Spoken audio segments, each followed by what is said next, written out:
Hi guys, I hope कि आप सभी अच्छे होंगे। नमस्कार दोस्तों, मैं काशी राय और आप सभी के लिए एक छोटी सी कहानी। कुछ समय पहले गुरु और शिष्य जंगल से होते हुए अपने निवास स्थान यानी अपने गांव जा रहे थे।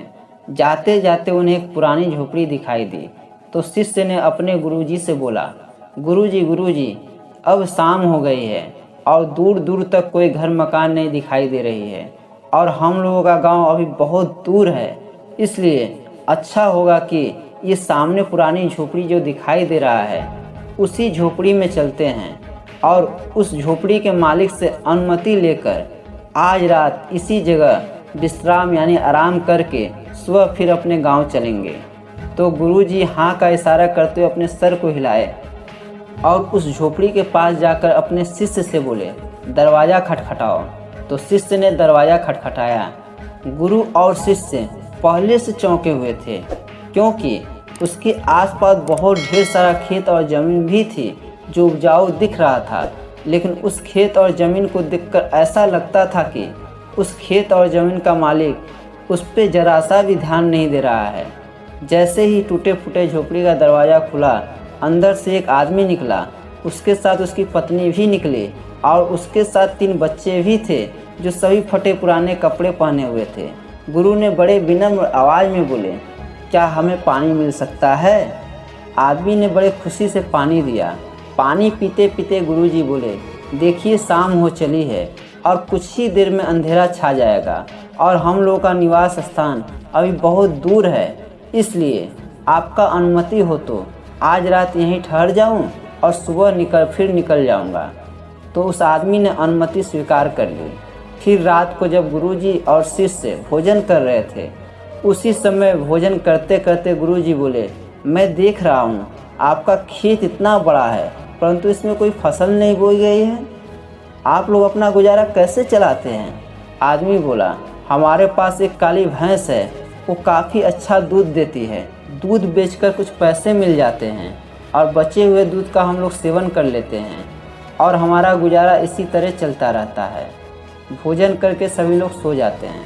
फिर धीरे धीरे आधी रात हो चुकी थी और गुरु ने अपने शिष्य को उठाया और धीरे से उसके कानों में बोले, चलो हमें इसी समय यहाँ से चलना है और यहाँ से निकलने से पहले उसकी जो काली भैंस है उसे हमें ले जाकर कहीं इतना दूर छोड़ना है कि ये भैंस दोबारा से इसकी ज़िंदगी में ना आए। शिष्य को अपने गुरु की बात पर जरा सा भी यकीन नहीं हो रहा था क्योंकि जिस गुरु से वो बहुत सारी चीज़ें सीखा था उसी गुरु ने किसी की बुरा करने के लिए बोला था। फिर भी वो उसके गुरु थे, इसलिए गुरु की बात वो मना नहीं कर सकता था।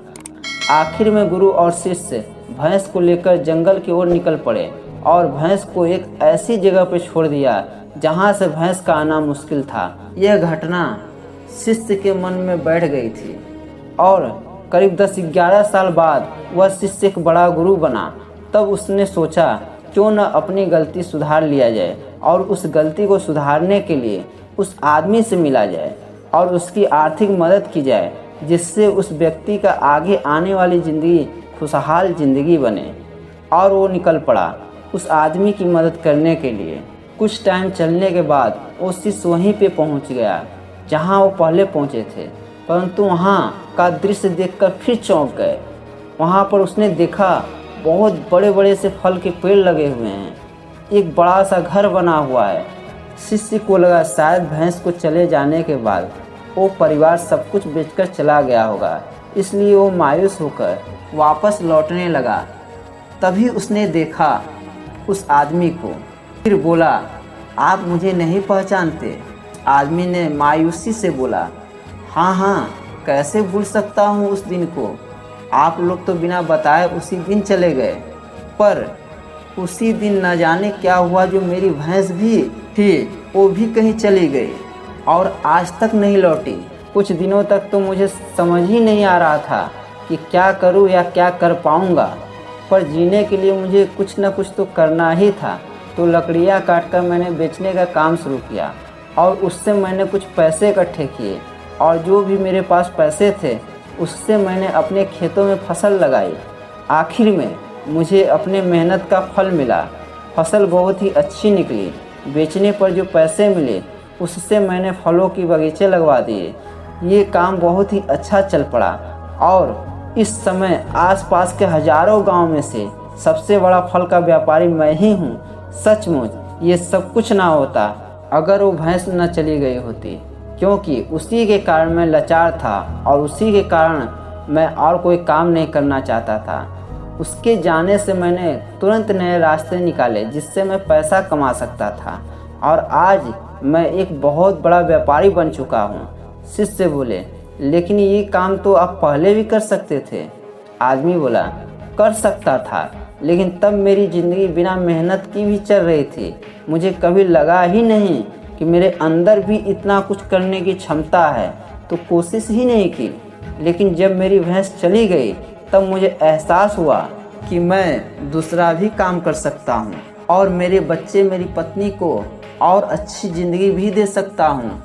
इसलिए मुझे कुछ न कुछ तो करना ही था और तब मैंने ठान लिया था कि अब मैं जो भी करूँगा अपने दम पे करूँगा और इसलिए मैं अपने मुकाम तक पहुँच पाया हूँ। Inspire of the story.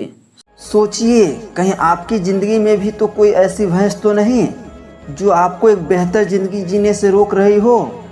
उस भैंस ने आपको बांधकर तो कहीं नहीं रखा है। अगर आपको लगे कि ऐसा है तो आगे बढ़िए, हिम्मत कीजिए, अपनी रस्सी काटिए और आज़ाद हो जाइए।